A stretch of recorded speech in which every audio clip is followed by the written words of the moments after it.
I know it on a very profound personal level that my ancestors left Egypt. I know it every Pesach in particular. I'm remembering it. And it is something that is part of my bones, part of my personal DNA.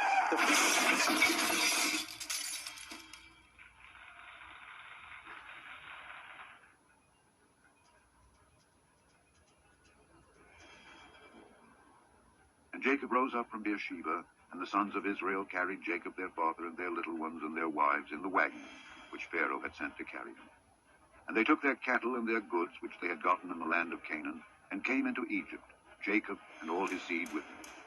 His sons and his sons' sons with him, his daughters and his sons' daughters, and all his seed brought he with him into Egypt. This is an ancient tomb located 400 meters south of Beni Hassan Avaris in Matzra, Egypt. The tomb dates back to the 1700s BCE. The Beni Hassan tomb is known as Exhibit C. It is not open to the general public. To gain access, you must apply for permission from the Egyptian authorities, but you are unlikely to be granted that privilege.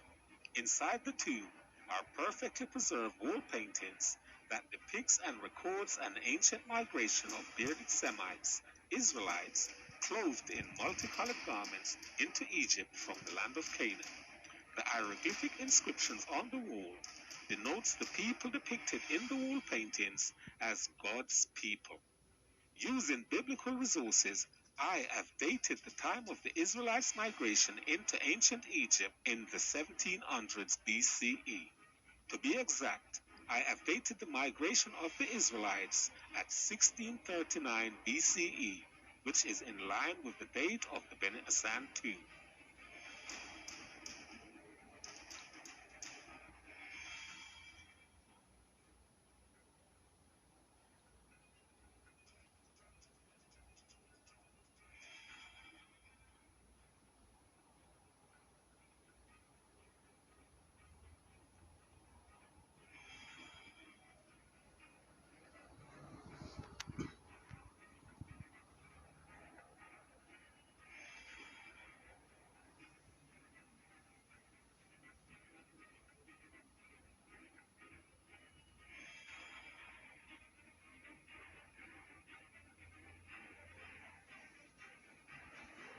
Now Israel loved Joseph more than all his children, because he was the son of his old age. And he made him a coat of many colors. And he made him a coat of many colors. And he made him a coat of many colors. And he made him a coat of many colors. The Bible records that at the time of their arrival, one Israelite rose to the highest levels of Egyptian power. His name was Joseph, son of Yaakov, Jacob in English, and he became so powerful that he wore on his finger the seal of royal authority. Discovering Joseph's seal at Avaris would prove that the Israelites arrived here exactly when our timeline predicts.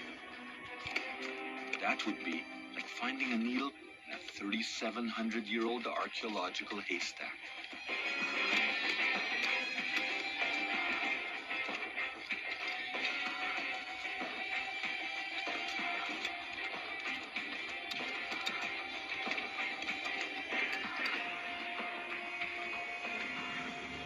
Incredibly, the tiny seal was found, precisely at the archaeological layer we anticipated.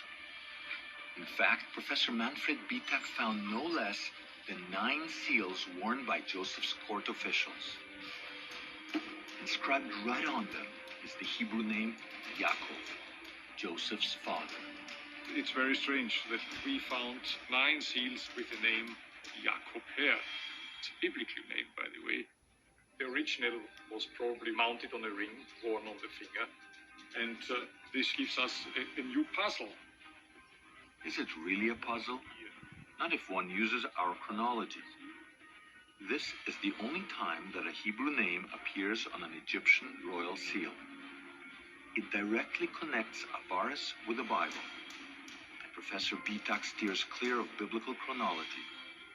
He's under the constant watch of the Egyptian Antiquities Authority, who have made Avaris off limits to the public.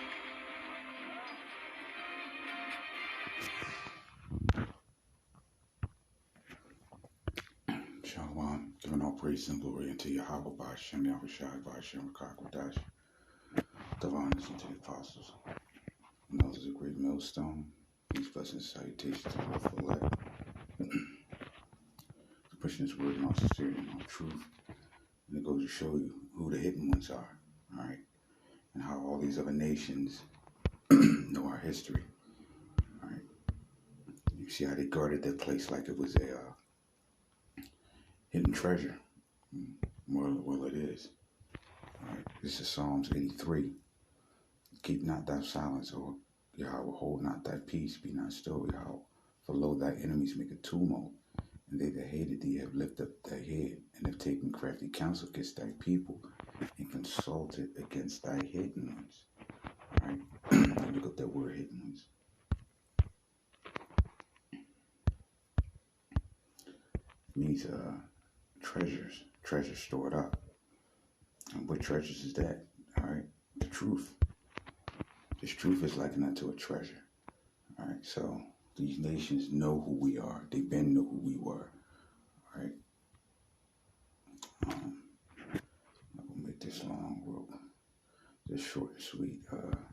Verse 4 there said, "Come, let us cut them off from being a nation, that the name of Israel be no more in remembrance." All right. Let's see if I can find the Psalms. This is Psalm 16:6. The lions are fallen unto me in pleasant places, yea, I have a goodly heritage. So our heritage, our history is very rich, all right? And this is a beautiful thing, all right? This is at this point, this is common knowledge, but I just wanted to bring that out real quick about how, that's just probably one of many places that pretty much, from the archaeological standpoint, have our history hidden and tucked away. One more scripture. All right. Let me see if this is right.